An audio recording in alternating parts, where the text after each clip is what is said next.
প্রত্যেক সপ্তাহের মতন এ সপ্তাহেও মার্কেট নিয়ে আলোচনা করব। নিফটি এবং ব্যাংক নিফটি আগামী সপ্তাহে কিরকম ট্রেড করবে সেটা নিয়ে ডিসকাস করব। এছাড়াও কয়েকটা স্টক নিয়ে আলোচনা করব, যে স্টকগুলোয় আপনারা আমার ভিউ জানতে চেয়েছেন। তাহলে ভিডিওটা শুরু করা যাক। আমি নিরুপমা শেয়ার শেখো চ্যানেলের পক্ষ থেকে সকল বন্ধুদের স্বাগত জানাই। আর চ্যানেলটা যদি সাবস্ক্রাইব না করে থাকেন তাহলে অবশ্যই চ্যানেলটা সাবস্ক্রাইব করে নেবেন, আর পাশে থাকা বেল আইকনটা প্রেস করে রাখবেন। আমি ভিডিও আপলোড করার সাথে সাথে আপনাদের কাছে ভিডিওটা পৌঁছে যাবে। আমরা লাস্ট ফ্রাইডেতে নিফটির মধ্যে আবার একটা নতুন সর্বোচ্চ হাই তৈরি করতে দেখলাম, যেটা 26,277, এবং সেখানে নিফটি হাইটা তৈরি করার পরই আমরা দেখেছি নিফটির মধ্যে কিন্তু একটা ভালো প্রফিট বুকিং এসছে এবং সেখানে লো করেছে 26,151। আমি আমার আগের ভিডিওগুলোয় আপনাদের সাথে শেয়ার করেছিলাম নিফটি হয়তো এখান থেকে 26,200 থেকে 250 এই পর্যন্ত হাই করতে পারে, কিন্তু এখান থেকে একটা ভালো প্রফিট বুকিং আসতে পারে। তো সেরকমই আমরা দেখলাম নিফটির মধ্যে একটা ভালো প্রফিট বুকিং এলো এবং নিফটি ক্লোজিং টাইমে ক্লোজ দিয়েছে 26,175 কাছে, অর্থাৎ লোয়ের কাছাকাছি কিন্তু ক্লোজটা দিয়েছে। তো নিফটি জন্য যেটা স্ট্রং সাপোর্টের এখন কাজ করছে সেটা হচ্ছে 26,057। যদি নিফটি এই 26,057কে ব্রেক করে নিচের দিকে ট্রেড করে, সেক্ষেত্রে আমরা নিফটিকে 25,750 থেকে 25,800 পর্যন্ত এ সপ্তাহে মুভ করতে দেখতে পারি।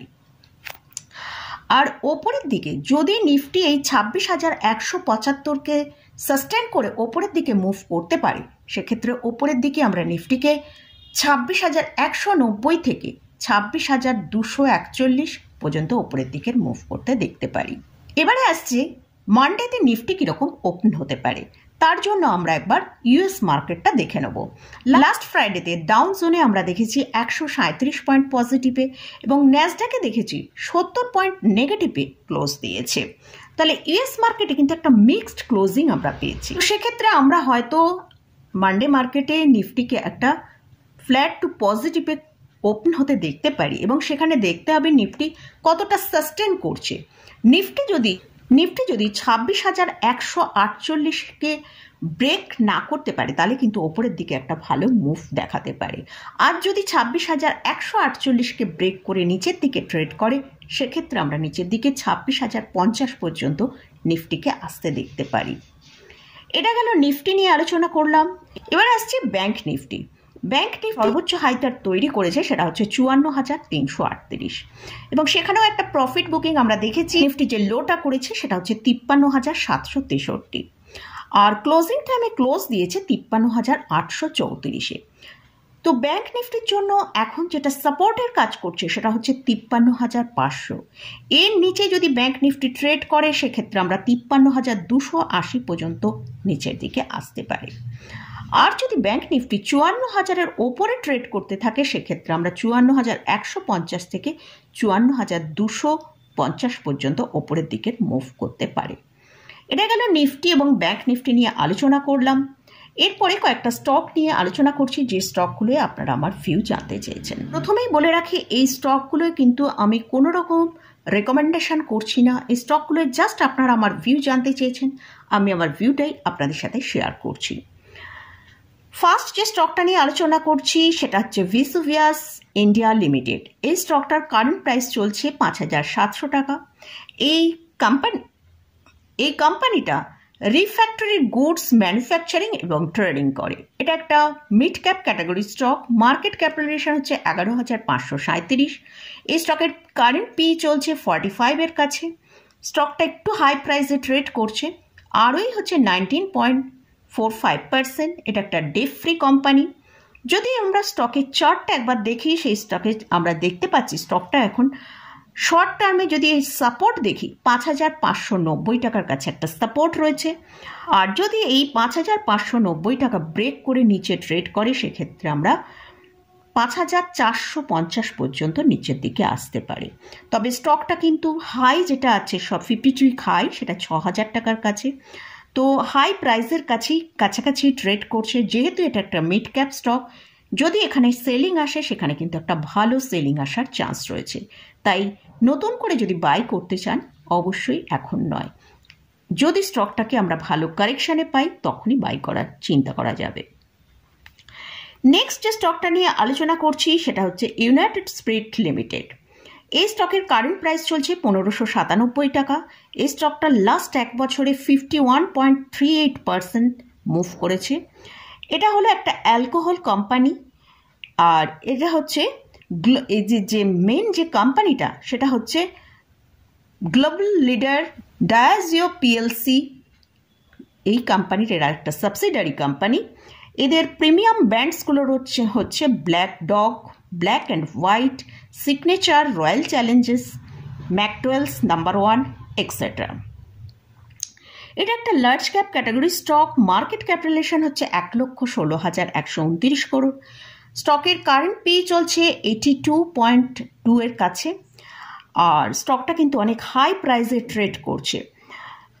স্টকটা ফান্ডামেন্টালি গুড হলেও আমার মনে হয় ইন প্রেজেন্ট টাইমে স্টকটা কিন্তু এতটা হাইতে ট্রেড করছে, স্টকের মধ্যে যদি 20 থেকে 25% কারেকশন দেখতে পাই তখন আমরা এই স্টকে বাইয়ের জন্য চিন্তা ভাবনা করতে পারি। শর্ট টার্মে এই স্টকের যে সাপোর্ট রয়েছে সেটা হচ্ছে 1550 টাকার কাছে। এটা ব্রেক করলে স্টকটার মধ্যে আমরা 1480 টাকা পর্যন্ত নিচে আসতে পারে। যে স্টকটা নিয়ে আলোচনা করছি সেটা হচ্ছে বাজাজ হাউজিং ফাইন্যান্স।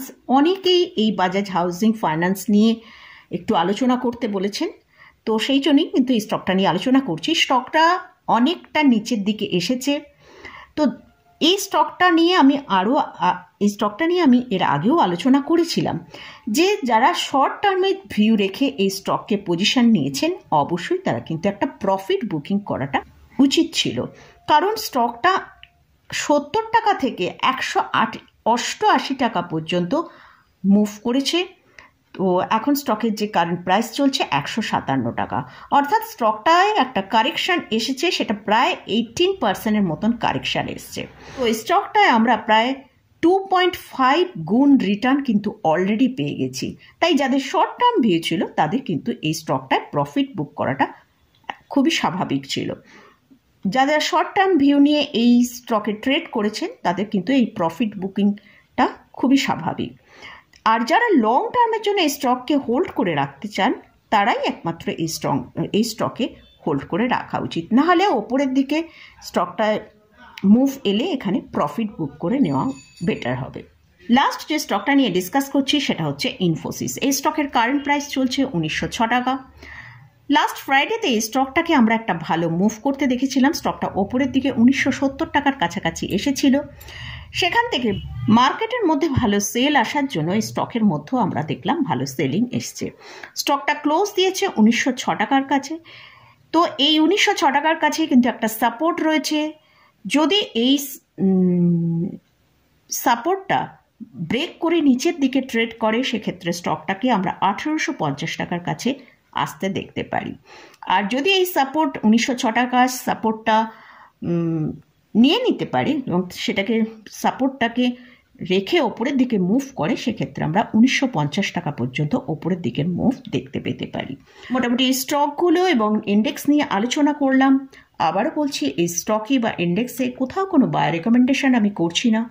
যদি কোনো স্টক বা ইন্ডেক্সে কোনো বাই করতে চান বা কোনো রকম পজিশন নিতে চান তাহলে কিন্তু তার আগে ভালো করে চার্ট অ্যানালিসিস করে নিয়ে তারপরে পজিশন নেবেন।